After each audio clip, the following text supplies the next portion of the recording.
নামাজ পড়াকে নেকির কাজ মনে করলেও রাস্তা দিয়ে একটা মেয়ে হেঁটে যাচ্ছে, কার মেয়ে, বয়স কত, বিয়ের লাগ হয়েছে, বিয়ে দেয় না কা, হাঁটে এমনি কা, স্বাস্থ্য বেড়ে গেছে কা, চিকন কা, এগুলো আমরা মাইপে ফেলি।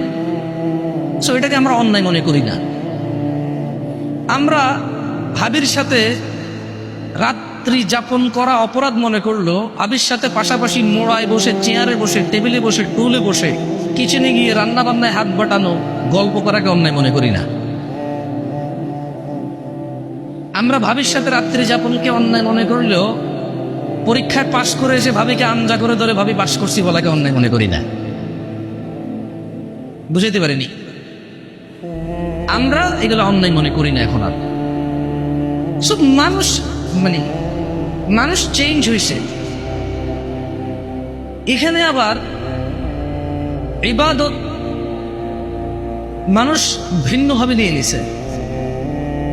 এক গ্রুপ মনে করতেছে যে এটা বড় লোকের, আরেক গ্রুপ মনে করতেছে এটা গরিবের।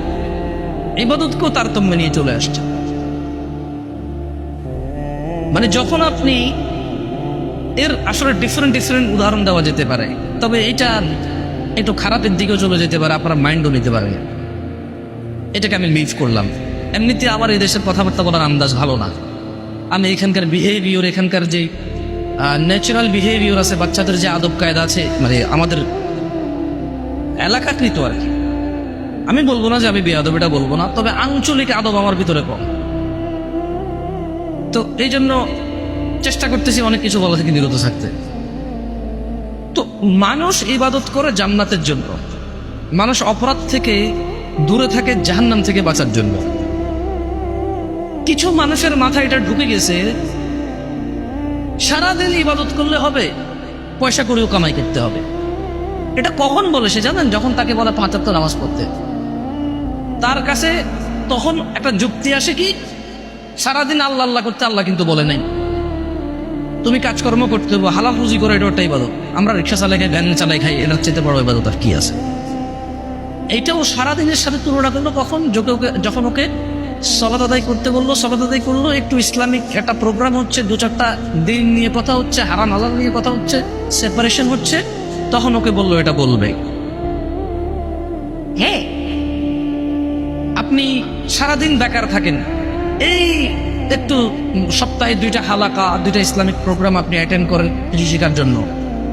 আপনি বন্ধু বান্ধবের সাথে যান, ক্রিকেট খেলেন, ফুটবল খেলেন, আপনি গেমস খেলেন, আপনি আড্ডা দেন, আপনি প্রেম করেন, আপনি বেড়াইতে যান, সব উদাহরণ আসবে না। আপনার মা আপনাকে উদাহরণ দেবে, কাম কাজ তো নয়, খালি ওই আল্লাহ বিল্লাহ করলে চলবে না, তোমার ঘরে খানা আসবে। আল্লাহ খালি আল্লাহর ইবাদত নিয়ে পড়ে থাকতে বলে নাই, কাম কাজও করতে বলছে। ওই পোলা কিন্তু সারাদিন ইবাদত করে না, কিন্তু সপ্তাহে 2টা প্রোগ্রাম অনলি অ্যাটেন্ড করে।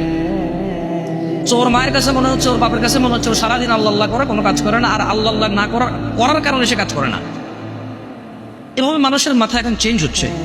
মানুষ অনেক আগ থেকে এগুলো বলা শুরু করছে যে সারাদিন আল্লাহ আল্লাহ করলে চলবে না, কি করতে হবে?